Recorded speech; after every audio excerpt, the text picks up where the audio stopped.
Respawn Entertainment is joining the illustrious club that so many different development houses in the gaming industry have joined in recent years. It's become a bit of a trope, a bit of a meme, but a bit of a trend as well, because whenever they decide to release the white text on a black background with the company logo at the bottom, you know that you're going to be in for something atrocious. It's either going to be the announcement that, sorry that our most recent release is a buggy disaster that barely works. We promise to work with our community managers and reach out for good feedback to how we can go ahead and rectify this situation. We promise that we're going to be doing better next time, as long as you allow for us to have a next time. And in the case of certain studios, they end up closing out before they can follow through on some of their promises. Looking at you, Daedalus Entertainment. Yeah, remember Lord of Ring Golem? Yeah, exactly. They had one of these very famously. So if you can't even properly cite the source material that you're using, you should even be making a game from that IP to begin with.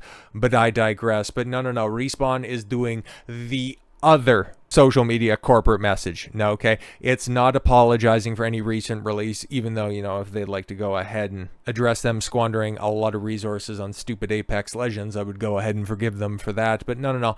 They're telling you that all of the people that worked so hard on so many projects are so gonna get shit canned in the near future. At Respawn, bold ideas, creative risks, and passionate storytelling have always defined who we are. That's why your first game out of this studio had no single player campaign. But anyways, that spirit has carried us through incredible highs and sometimes through difficult changes too. Oh no, we know where this is going. As we sharpen our focus for the future, we've made the decision to step away from 2 early stage incubation projects and make some targeted team adjustments across Apex Legends and Star Wars Jedi. Because yeah, there's apparently another one of those that's in the can, and Apex Legends is just, well, it's a moneymaker for EA and for Respawn, so they're never going to let that die. These decisions aren't easy, and we are deeply grateful to every teammate affected. Their creativity and contributions have helped build Respawn into what it is today. Well, not the ones that you're laying off. I would imagine that they probably came on late and weren't responsible for any of the games that, kind of made this a respectable studio to begin with. Looking ahead, or rather, we're offering meaningful support to those impacted, including exploring new opportunities within EA. Looking ahead, our commitment to player-first experiences remains unchanged. Innovation has always been at the core of blah, blah, blah, blah, blah. Apex Legends, that means not delivering competitive, innovative seasons.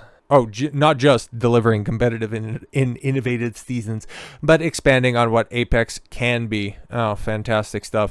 I'd imagine that once we get later into this video, some of those early stage incubation projects probably ended up getting rolled into these brand new, battle passes and seasons that are going to be coming up for Apex. Yay. Creativity and ingenuity in the gaming industry is fucking dead.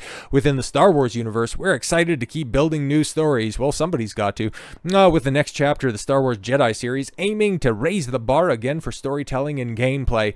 Yeah, because actually, Respawn Entertainment has released another one of these black background white texts, and that was it Jedi Survivor was the last one to come out, or was Fallen Order? I think Fallen Order was the first one, and then, Jedi Survivor, which, oh boy, that was a buggy disaster that came out. So glad, right? So glad that Respawn learned from all of their mistakes, but hey, to go ahead and clear this up, because they don't really tell you what exactly is being worked on and who's getting laid off. But yeah, that ended up coming out later. That was kind of like the Nintendo Switch 2 reveal. Hey, get really excited for Mario Kart and a bunch of other third-party slop that you can get on literally every other platform. But hey, just shell out. How much? Oh yeah, no, we won't tell you until later. But get excited for this new console that's an incremental improvement on something that came out in 2017 and will perform about as well as a console that came out in 2013. Respawn cancels 2 early-stage projects and cuts Apex Legends, Star Wars Jedi teams, resulting in 100+ layoffs. These decisions aren't easy, and we're deeply grateful for every teammate affected. The EA-owned studio said the decision to step away from 2 early-stage incubation projects and make some targeted team adjustments across Apex Legends and Star Wars Jedi was difficult.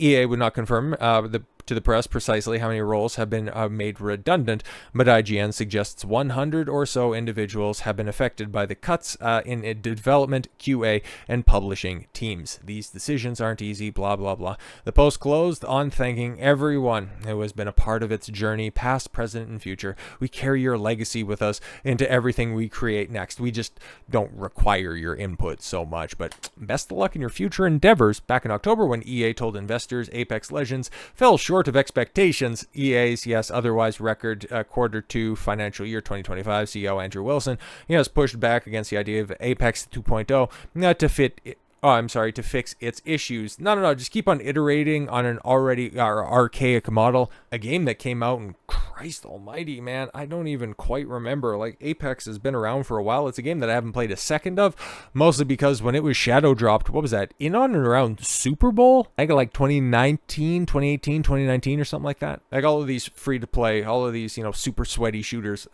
I don't get any enjoyment out of those. There might have been a time back in the cut, definitely when I was far more entrenched in like Halo and early CODs. This might have been the game for me, but this stuff, I know it's super popular. It just, I couldn't be bothered. But yes, it followed prior cuts in February of 2024 that saw the company lay off approximately 5% of its employees, 6% of its workforce 1 year prior. Yeah, we talk, actually there's a video that I have coming out, I think on Sunday, something like that. I think probably Sunday. Sunday seems to make the most sense in regards to how many people and what people have been laid off in the past 12 months in the gaming industry. And honestly, I'm not exactly going to shed a tear, but in the first 4 months of 2025 alone, 1,800 developers have lost their jobs. Shucks.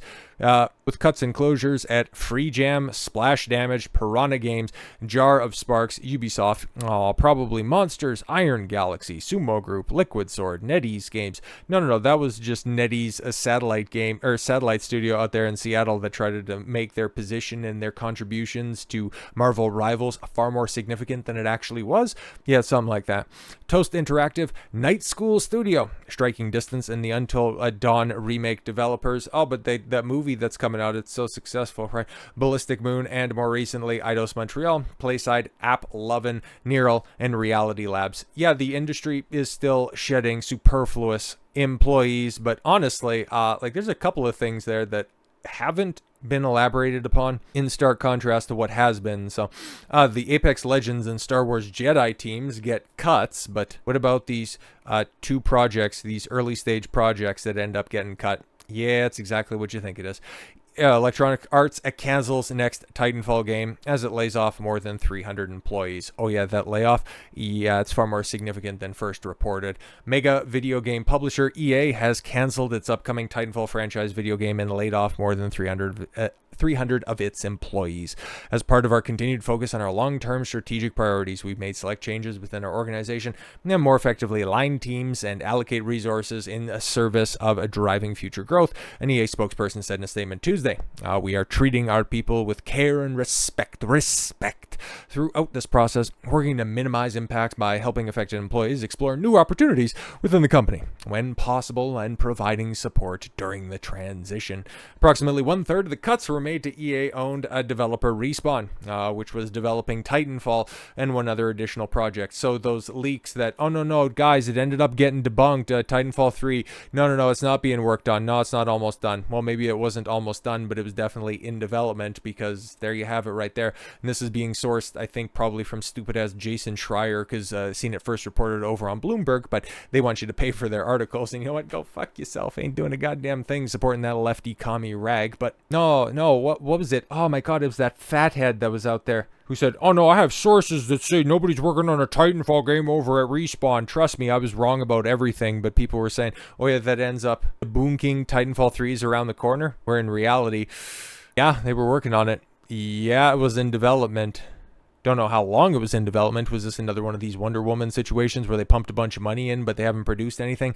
I'd imagine it was probably a little bit farther ahead than that. But yes, it's another instance of Respawn killing the franchise that brought them to the forefront to begin with, because they started as a studio with the original Titanfall, and one of the most overlooked games, but most beloved in the past 10 years or so was Titanfall 2. But honestly, we talked about it when the leaks came out to begin with. Okay, I'd be very wary about a Titanfall 3. So the fact that it got killed in the crib as opposed to live long enough to have its single mother try to forcibly transition it for social status points, I think that this is a better outcome. Obviously, leave Titanfall 3 as, kind of the one that ended up getting away. Okay, that cute girl that looked at you that one time that you thought, maybe I should go over there and talk to her, but yet, one thing led to another and she left before you could make contact. Just go ahead and just leave it as a pleasant little memory, because did we really need to have trans allegories when it came to different robot mechs? How you're one person as the pilot, and then when you form together this special bond, you become a different entity.